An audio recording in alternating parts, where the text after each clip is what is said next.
婚礼现场，我被新郎扔下，他去找自己的心上人了，不是我。这婚礼早知道就不办了，真没意思。婚礼马上就要正式开始了，我在化妆室里端坐着，化妆师正在努力地打造完美。紧张吗？化妆师边给我收拾头发边问我，可能是想让我放松一点。还好，我浅浅地笑着说道。其实我很紧张，因为我在担心接下来事情的走向。女人的第六感一向很准，好像是为了印证这个说法似的，外面突然传来一阵骚乱，也不知道外面怎么回事。我去看看，化妆师怕她行动不方便，主动提出帮忙出去看一眼。我的手早已紧紧地捏住了婚纱一角，指甲嵌入手心，微微刺痛。化妆师开门的一瞬间，门外有个身影匆忙跑过，陆明婷。我轻轻地念出了他的名字，而他早已消失在视线之内，我连大声喊住他的立场都没有。我低头看了一眼身上的婚纱，不由得沈笑了一下，感觉自己挺没骨气的。新郎跑了，婚礼怎么办？双方到场的嘉宾都还在等着。我缓缓地走进宴会厅，不好意思地向大家致歉。新郎临时有事不能来了，非常抱歉，宴会继续，大家吃好喝好。说完，我就转身离开了这个在外人眼里成了我伤心的地方。我身上还穿着婚纱，但我并不想换，于是我就这样走上了最热闹最繁华的街道。路人匆匆而过，有些人指指点点，有些人却以为是行为艺术。我漫无目的地走着，时不时被路边的人形玩偶逗笑一下。手机不合时宜地响起，是一串我早已铭记于心、倒背如流的数字。喂，我知道是他。你在哪？清冷的声音不带有一丝的温度。我在街上，待会就回去。我感觉眼泪好像快要憋不住了。随便你。说完那边就挂了电话，耳边传来嘟嘟嘟的电话声。我慢慢蹲了下来。不知何时空旷了的街头，一盏路灯下，我撕心裂肺地哭着。我回到家的时候已经晚上7点多了。打开房门，里面漆黑一片，没有人。我又打开客厅的灯，发现到处都是整整齐齐，干干净净。算了，不想管了，然后直接去洗了个热水澡，就瘫在了床上。好累，哭是一个体力活。我就这样昏昏沉沉地睡了过去。陆明婷，要不我们办个婚礼吧？梦里陆明婷看向我的眼神，似乎要把我看透，就像是一个乌黑的漩涡，把我深深地吸了进去，怎么都挣脱不开，无法出来。我突然被吓醒，猛地睁开眼睛，看到四周黑漆漆的一片，又重新闭上了。我的眼皮很重，我又闭着眼睛躺了几分钟，被饿得实在受不住了，这才起来去找东西吃。我看一眼手机，23点50分。睡了这么久吗？我还以为自己只睡了2-3个小时。我打开冰箱，发现里面什么都没有，结果却意外在厨房柜子里看到了一包泡面。我煮了这包距离保质期还有不到1个星期就要过期了的泡面，吃得很满足。我刚打开手机，耳中就传来大门输入密码的声音。回头一看，门开了，陆明婷回来了。陆明婷好像也没有想到我现在还醒着，她那一瞬间惊讶的表情足以证明这一点。这么晚了还没睡，陆明婷礼貌性地问了一句。白天没吃东西，饿了。我低垂着眼睛，没再看她。关于白天的事情，暂时没有人提起。我今天池佳回来了，是吗？我打断了他的话，反问他。池佳是我大学时的室友，也是我当时最好的朋友。是。陆明婷并不在意我是如何知道的，她只在意结果，我知道了就行。迟早会知道的，不是吗？我在心里苦笑。那我们离婚？我问出这句话的时候是痛苦的，同时又觉得可笑。婚礼结束还不到24个小时，竟然就要开始讨论离婚了吗？不知情的人还以为我们急着要拿离婚证赚学分。陆明婷明显愣了一下，但很快就反应过来我在说什么。过段时间再说吧，我累了。说完，他便朝客房走去。我收拾了碗筷，也回卧室躺着，看着窗外的灯火通明，我忍不住想到了第一次见陆明婷的那天。大3下学期，学校照例安排了大4的优秀学生来分享学习经验，陆明婷就是其中之一。我和池佳那天本来打算出去吃火锅搓一顿，结果没想到会有点名这个环节。我们让班长帮忙请假，以某一科老师把他们留住了，要晚一会儿才能到为借口拖延了一会儿时间，然后才急匆匆地往会议厅赶。我们猫着腰从后门偷偷溜进去的同时，耳边传来徐徐的声音：“大家好，我是陆明婷。”我当时就觉得这个说话的男生太对我的胃口了，因为我有很多时候是个声控。后来我才知道，池家偶尔也是个声控，那一天就属于偶尔。突然回过神来，我拍了拍自己的额头，让自己清醒过来。少想这些事情吧，你空荡荡的卧室，只有我一个人说给自己听。第二天一早，我洗漱完就下楼去买早餐。回来之后，我敲了敲客房的门，想问陆明婷要不要顺便一起吃点，结果没有人应。陆明婷，我稍稍推开一点门，发现里面早已人去床空。早该想到的，我已经不知道这是自己第几百次对着陆明婷做这种蠢事情了。上午8点半，我准时到达了上班的地方，知音杂志社。刚坐下，我就听杂志社的同事说，今天请到了一位最近特别火的明星拍摄他们杂志下一期的封面。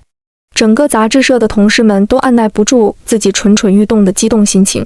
面包车停在杂志社门口的时候，我正在修图，同事们都围了上去，我却并不感兴趣。可是我不愿意去，别人却硬要往我面前贴。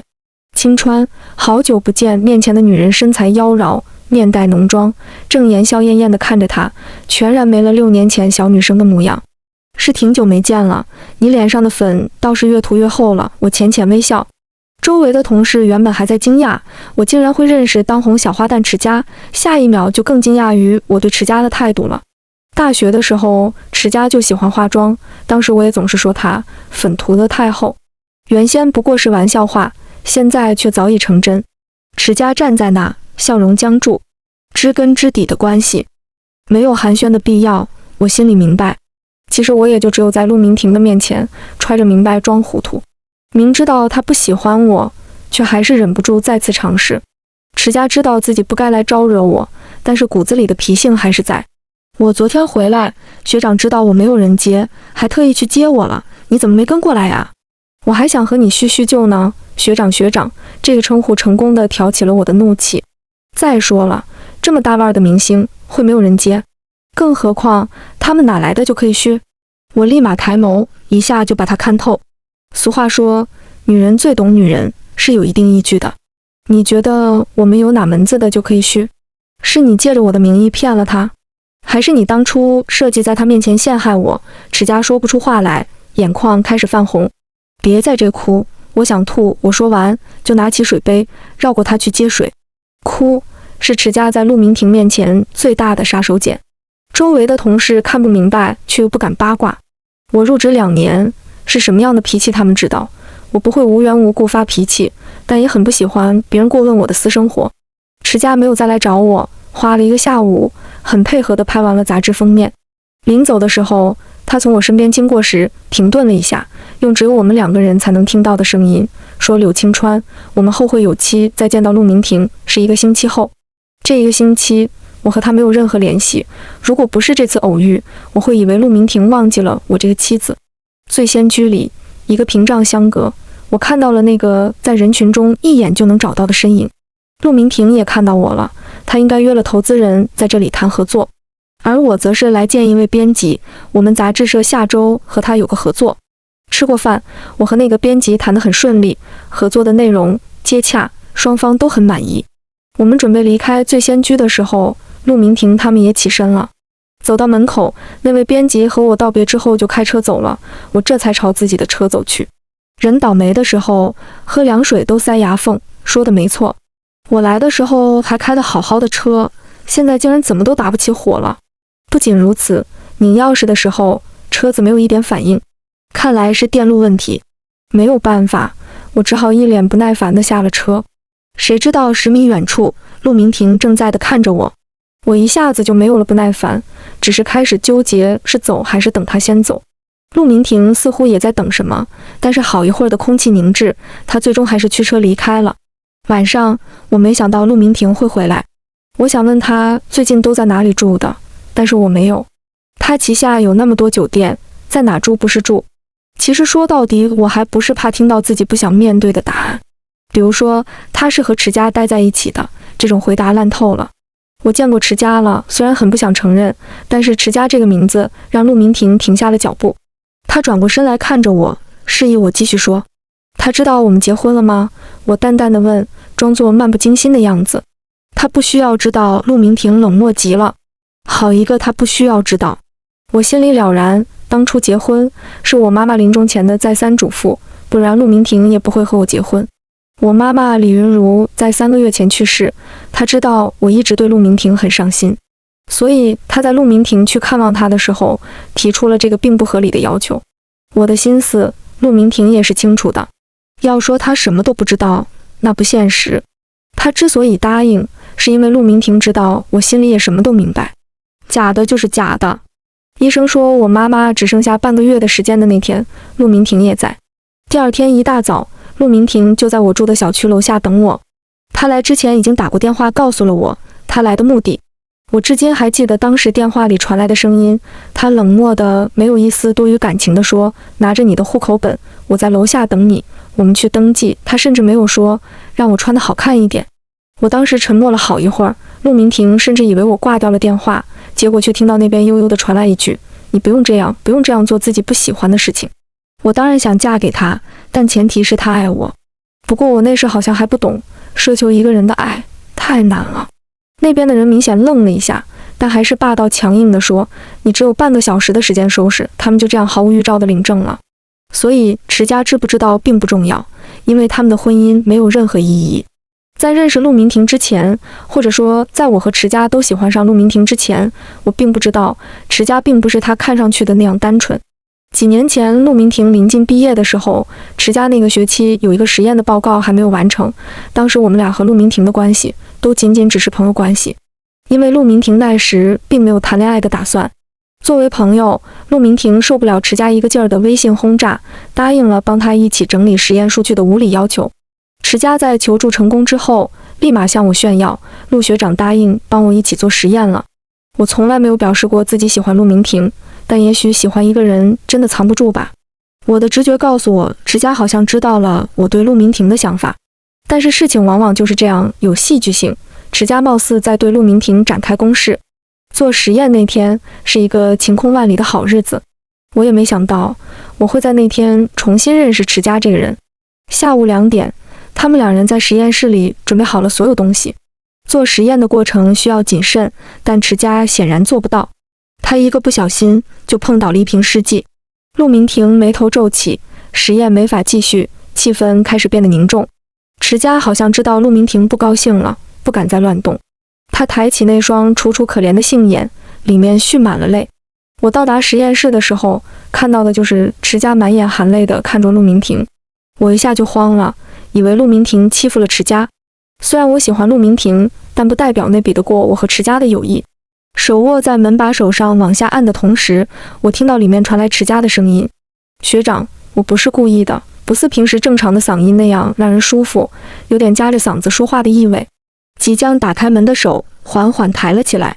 池家在干什么？眼下我也不好再进去。没事，我帮你把实验做完，你在旁边看着吧。熟悉的声音传来，让我迈不开步子。那谢谢学长了。女生的胆小害怕全然消失不见，就好像刚刚就快要哭得梨花带雨的人不是他。那是我第一次开始意识到，池家好像不是表面看上去的那样光鲜亮丽。白莲花好像也是他的人设之一。陆明婷一个人做实验时，并不喜欢别人在旁边打扰，他会烦。可是池家在陆明婷让他一个人待着的时候，却惨兮兮地说他只是想弄明白实验步骤，好像都是陆明婷的错。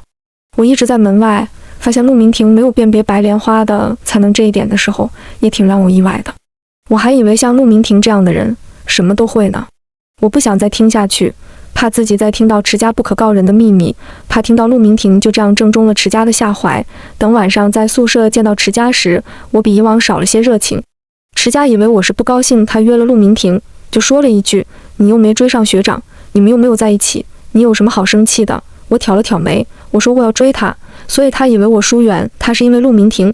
你敢说你不喜欢陆明婷？池家的声音有些尖锐，好像洞察了一切的掌控者。那你呢？我无语地看着他。你喜欢他吗？后来他说了什么？我也不记得了，真的很让人讨厌。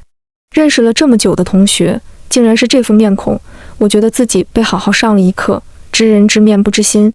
主卧一直都是我住的，我躺在床上，觉得现在的生活真的挺没意思的。什么时候会收到那张离婚协议书呢？我默默地想。就在这种想法下，我梦见了陆明婷。梦里，豪华办公室的会议长桌上放着一纸离婚协议，而我的对面坐着陆明婷。签了吧，结婚的时候你说过你什么都不要，现在我满足你，就连在梦里，男人都懒得多看我一眼。床上的我缩成小小一团，不知道又梦见了什么，眉头紧皱。第二天天亮，我被噩梦吓醒，睁眼的那一刻，闹钟响了。昨天的梦断断续续，看不清虚实。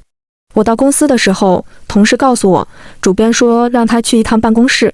主编是一位30多岁的精致女性，梁叔。梁叔一见到我，就立马停下了手上的工作。来了呀，我坐在他对面，听到他开口：青川啊，是这么回事，公司呢有了一个新的合作人，今天晚上呢有个饭局，我们决定派你去。我小小的脑袋大大的疑惑，这不是人事不同事的工作吗？主任被我这话一噎，面露难色。可是对方指明了要你去哦。这样啊，我喃喃道。过了几秒钟，那我要是不去呢？我盯着主任的脸，好像想看透些什么。不去的话，他们好像要关了我们杂志社。我所在的知音杂志社只是我们总公司星染娱乐旗下的一个小的分支而已，而且规模很小，成立时间也没多久。那好，我去。那太好了，主任原本的愁眉苦脸立马变成了喜笑颜开。晚上的饭局在明庭酒店。我到达酒店的时候有些烦躁，我不想碰见自己讨厌的人，可是我有一种强烈的预感，池家就是这个预感的来源。果不其然，和那些金主爸爸一起到来的人群里，有一张熟悉的面孔。我在心里不停地告诫自己，只要当没看见就好了，吃完这顿饭就行了，勉强忍住了想离开的冲动。我闭了闭眼，感觉眼皮沉重的抬不起来。昨天和陆明婷展开的话题不欢而散，夜里睡得也不好。李总，你好，我努力露出不可挑剔的微笑去迎合。我是知音杂志社的编辑，这次的合作，我代表我们杂志社来谈。大腹便便的李总伸出手来握我的手，我差点没忍住抽了出来，有点反胃。我吸了口气，忍住。早就听说刘主编能力出众，样貌了得，今天一见，果然是名不虚传。呵呵，哪里的话，李总过奖了，您的成就才是我们可望而不可及的。那我们赶紧入座吧。我说着冠冕堂皇的话，张口就来。编瞎话是吧？谁不会呀？我边走边在心里腹诽。坐下之后没多久，菜就上齐了。我的筷子正在往回收，却冷不丁地听到了自己的名字。李总，柳小姐代表他们杂志社来谈合作，不敬您一杯吗？池家那矫揉造作的声音一出，我就浑身起鸡皮疙瘩。我冷冷地抬眸看了一眼池家，旋即满脸笑容地对着李总说：池小姐说的对，是我的错，我先自罚一杯。我拿起面前的酒杯，仰头一饮而尽。然后我又倒了一杯，朝着李总说：李总，很感谢您给我们杂志社这个机会，我敬您一杯。李总眯着眼，笑得合不拢嘴，他也不说话，就等着看我喝。我微微一笑，又喝了一杯。我刚要坐下，对面的人就悠悠地开口道：柳小姐好酒量，我也敬刘小姐一杯。我们两人面对面地站着，好像在无声的对峙，空气里涌动着一触即发的硝烟味道。池家端起酒杯放到嘴边，李总刚要劝两句，就听见包厢的门被推开，所有人都往那边看去，但我没有，我一直在盯着池家，看着他突然一口气喝完了那杯红酒。又来了，我不用转头都知道是谁来了。池家不知道是真的被呛到了还是装的，咳了好几声，脸也变得微微发红。陆明婷几步走到他旁边：不是不能喝酒吗？怎么还喝这么多？语气里充满了担心。我觉得自己好像快要忍不住了，眼睛好酸，好酸，真的好酸。连他不能喝太多的酒都知道，真是讽刺。没事的，学长，我还好。青川也喝了不少呢。池家一反刚才的音调，又变成了娇滴滴的模样。我们走吧。他甚至连多余的眼神都没给我。说完，他带着池家离开了包厢。李总看着这个局面，不知该说些什么，只能让大家接着吃。他坐回位子上，不知道有意还是无意，桌子下面的腿总是碰到我的。我实在受不了了，借口要去洗手间，短暂的逃离。我快走到洗手间的时候，看到了陆明婷的背影，知道池家也在里面，我瞬间就不想进去了。可是没办法，陆明婷也看到了我。她不能喝酒，你不知道吗？陆明婷上来就是一句质问，我一下子就说不出话来。我清了一下嗓子，让自己的声音听起来没那么颤抖。我让她喝的，我盯着陆明婷的眼睛，一字一顿，酒在她手里，喝不喝全看她自己。说完，我也不想看见她了，直接进了洗手间。洗手的台子旁，池家正在补口红。青川，你还好吧？用不着你操心，我很烦。他却阴魂不散。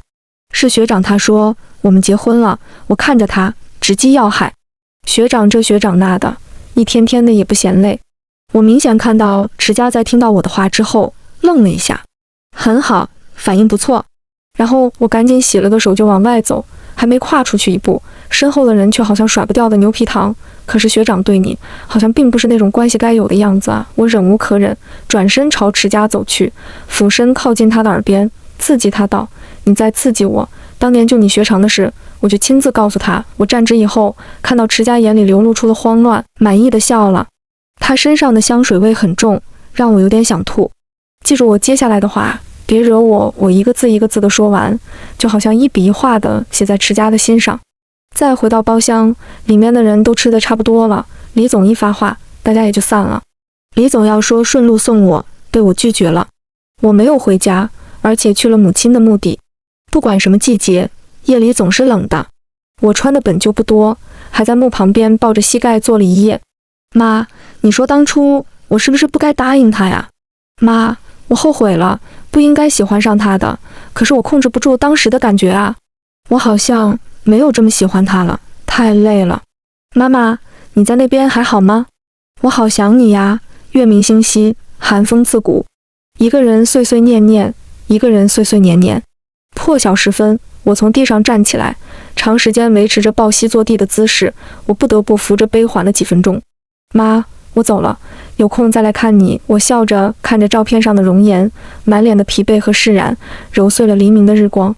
陆明婷没想到一大清早的我会来公司找他。公司里的人虽然都不知道他们的婚事，但是都知道我是陆明婷的朋友，所以自然不会有人拦我。我一路来到总裁办公室，推开那扇门，昨晚抛弃我的男人端坐在那里，正在处理文件。陆明婷抬头看到我，有一瞬的错愕。当他看到我还穿着昨天那身衣服的时候，他不禁皱起了眉头。你怎么来了？语气淡漠而又疏离。我慢慢朝他走去，高跟鞋踩踏的声音一下一下敲在地板上，回响在两个人耳边。陆明婷心里竟然没来由地生出一丝慌乱。陆明婷，我站定在他办公桌前，盯着他，一字一顿地说道：“我们离婚吧。”犹如一块巨石被抛入水中，掀起一层层波纹。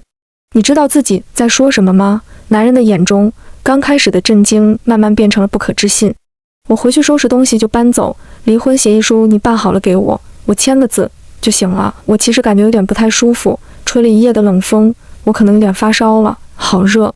我说完那句话就想走，却被人拽住了胳膊。好，我需要理由。陆明婷拉住我，真奇怪，明明不爱还要理由，我觉得他未免有些好笑。我妈已经走了，我们就不用再演了。陆明婷不是很满意这个理由，她想再问，可是我就这样倒在了她怀里。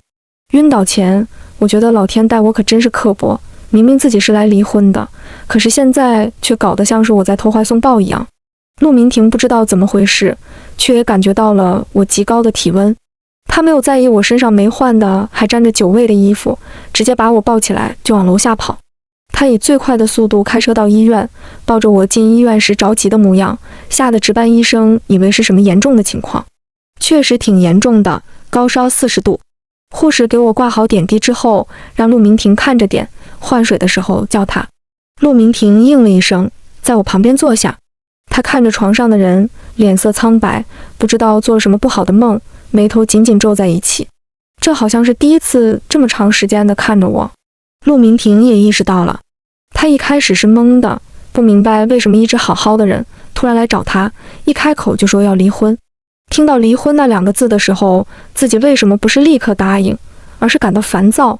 陆明婷很小的时候，父母就意外离世了，她跟着外公长大，外公是个很严厉的人，也不是很会和孩子相处，所以在外公的身边长大的陆明婷，好像也不太知道怎么和别人相处，或者说她不太知道该怎样去爱一个人，爱一个人是什么样的感觉。风和日丽的上午，一群穿着运动服套装的年轻人终于登到了山顶，阳光洒在每一个人身上，我眼中的陆明婷像是被镀了一层金光。那是陆明婷他们毕业之前的最后一个周末，我们约好了周六的那天一起去团建。我没有想到，大家最终决定的竟然是去爬山。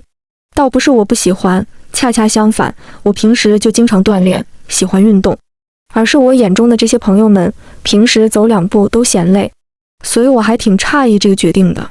其实我在学校的健身房见到过陆明婷几次，但是那时候刚认识不久，我又对她心怀不轨，也不好意思去打招呼。周六那天天气很好，爬山就是要趁早，我们一行人6点多就从学校出发了，7点20的时候到达了目的地。天已经大亮了，我们一起开始往上爬，但是毕竟有快有慢，大家逐渐拉开了差距。我到达山的中间部位的休息亭的时候，陆明婷已经坐在那里了，也不知道说什么，我就直接坐到了陆明婷旁边，而且其他地方也已经坐满了。这样好的天气，就连风都是温柔的，不带有一丝的燥热和猛烈。几个人终于都爬上来了，陆明婷让他们歇一歇再往上爬，然后就打算自己先上去。我并没有很累，刚刚消耗的体力不过是平时的1/3。我跟在陆明婷后面，和她一起往上走。很快，陆明婷发现了我，不知道是她放慢了脚步，还是我无意识地加快了脚步，我们很快并肩同行。你平时也会锻炼吗？我想多了解一下她的生活。还好，她话太少，我便没再自讨没趣，只默默地走在她旁边。路越来越陡，变得不好走了。我睁开眼睛，入目是刺眼的白。我还在想这事啊，就闻到了消毒水的味道。哦，他把我送医院来了。陆明婷看到我醒了，立马站了起来。我还以为他要打我，结果他只是走过来问我饿不饿。不饿，我不想和他再有交集，决定放下他了，我就真的放下了。可是好像偏偏和我作对一样，安静的单人病房里，肚子发出一阵奇怪的叫声。我的脸更热了。我低着头不说话，他先开口了。我去附近买点早饭吧。我没理他，只是把头转向了另外一边。病房的门开了又关上。我看着窗户外树上的刺槐，渐渐出了神。门很快又响起，这么快吗？我刚想问怎么这么快，就看到一束花被放到床头，拿着花的人也是昨晚才见。你怎么会来这？我看着池家，心想我才进医院多久就找来了。池家站在那，就这样俯视着我。他说陆明婷的外套落在他那了，想给他送去，却被告知陆明婷送我来医院了。我内心毫无波澜，告诉他陆明婷去买早饭了，他要是想等，那就待着吧，等陆明婷回来了，让他们一起走。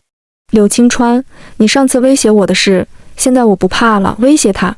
什么时候？哦，你是说我说把真相告诉陆明婷的事？池家看着我，不语。倒是我云淡风轻地安慰他，你放心吧，过去的事情我不想再提。池家好像怀疑自己听错了，惊讶到反问我，你说什么？好话不说第2遍，我烧还没退，没力气应付这些鸡毛蒜皮的事。我不耐烦地转头，却看到门外的陆明婷。他什么时候回来的？我没来得及张口，他就推门进来了。他面色无常，我也不清楚刚刚的对话他有没有听到。不过他要是不问，我自然也不会再提。你怎么来了？这是池家回国后他第一次对他皱眉。池家不知道怎么回事，只说自己是来看我的。他看了我一眼，似乎是想让我给他证明。我理都没理，直接开始享受早餐。安静的空气中，只有我吃饭时发出的一些声音。池家有一丝尴尬，想再开口，却没料到陆明婷先说话了。没什么事，你先回吧，我们一会儿也回家了。不知道是我们还是回家，一下刺激到了池家，他愣在那里。我偷偷看了他一眼，又要哭了。我赶紧垂头吃饭，不想一大清早就倒胃口。学长，你还不走吗？陆明婷好像在赶人，就连我都感到不可思议。他一向对池家很好，从来不会这样。池家满脸泪水，却不再争论，他离开了病房。没有了第三个人的存在，空气好像也并没有变得顺畅。你不走吗？我个人认为，要想放下一个人，首先要减少接触见面的机会。况且，我不想见他。昨天的事好像真的让我清醒了。陆明婷好像也有些不理解我这突如其来的转变，毕竟我曾经可以说是对他百依百顺。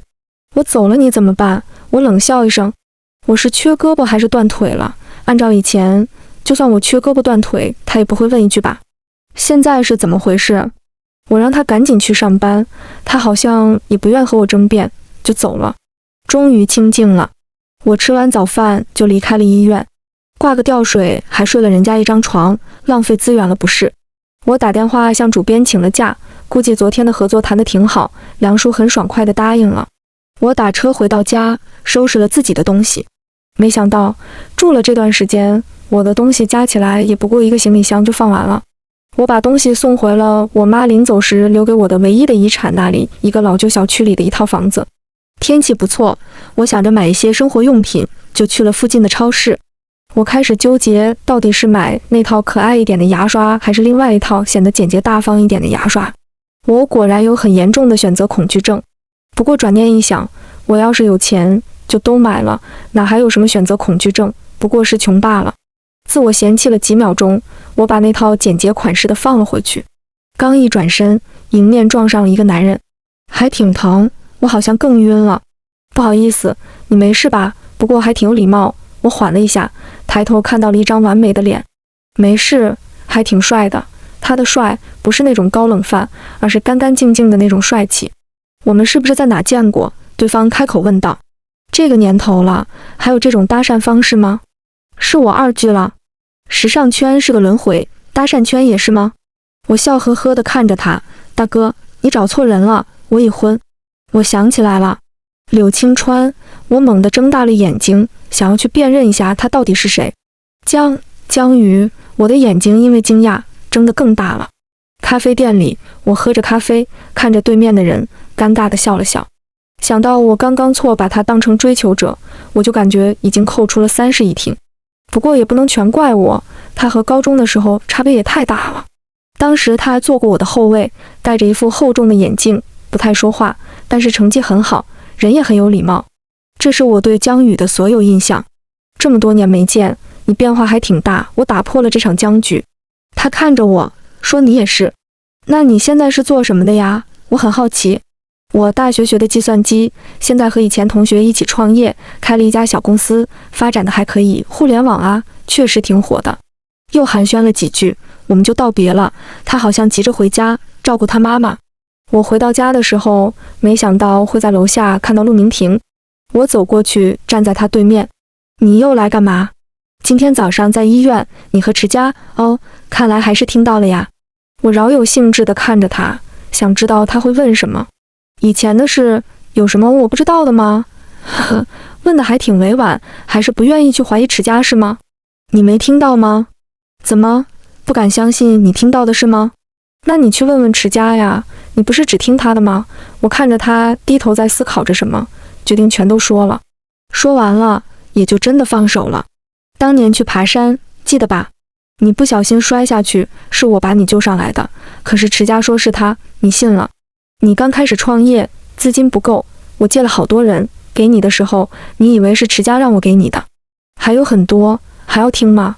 我看着陆明婷脸上的不可置信愈演愈烈，内心毫无波澜。我已经不在乎了。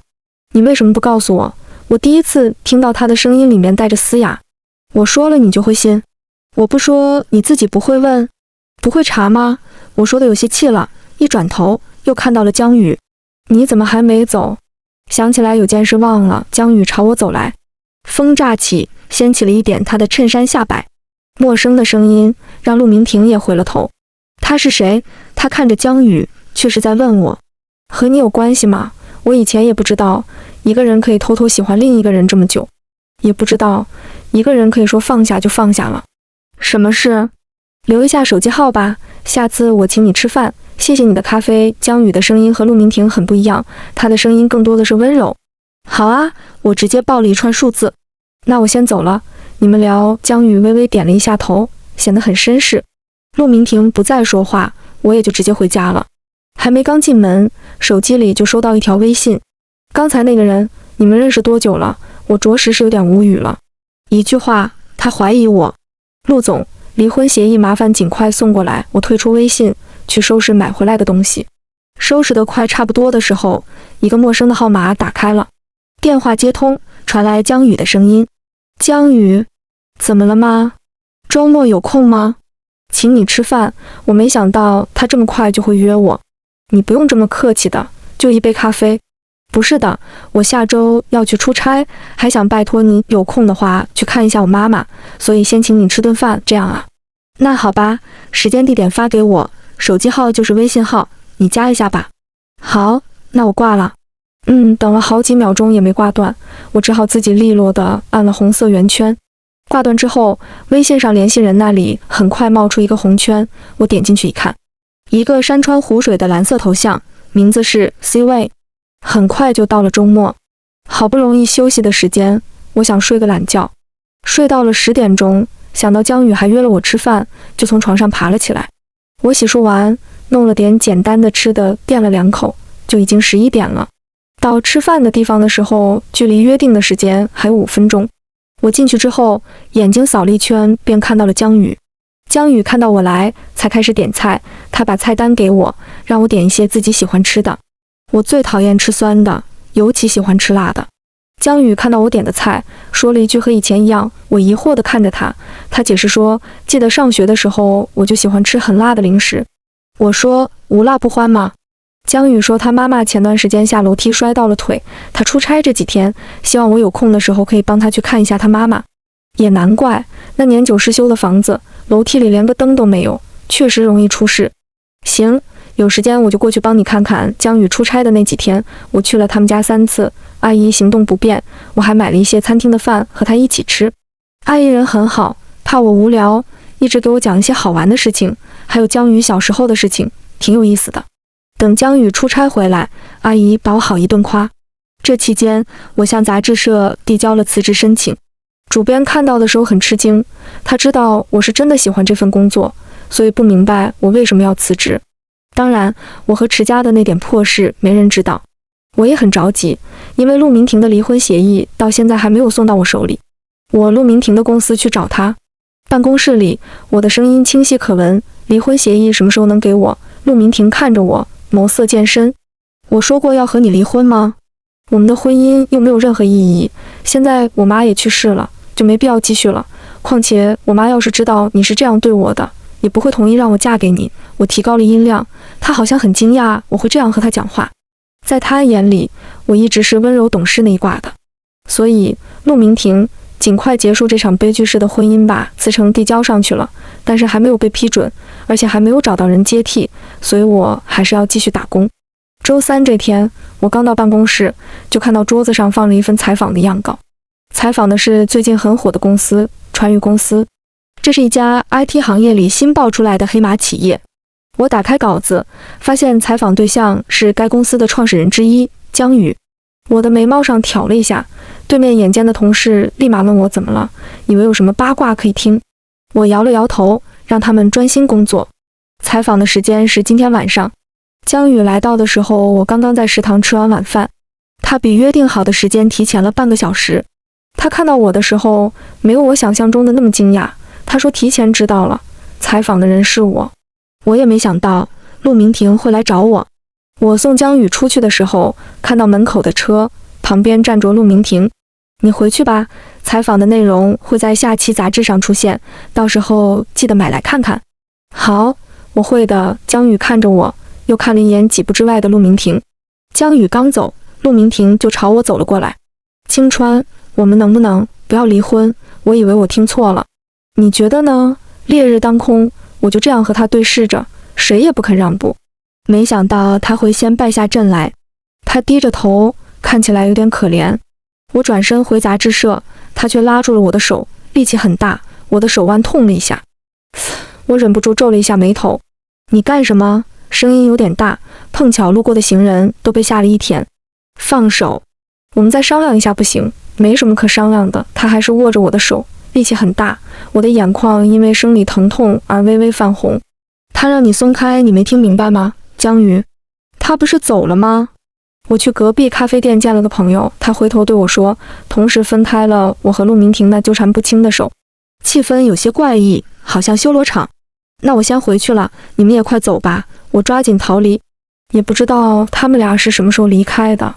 没想到晚上的时候，陆明婷的发小会给我打电话，他说陆明婷在酒吧一个劲的给自己灌酒，谁都劝不住，多大人了还借酒消愁。我本来也不想再去见他，可是他胃不好，万一严重了出人命怎么办？我还是太善良了。酒吧里嘈杂纷乱，陆明婷坐在那里一杯接一杯的灌入，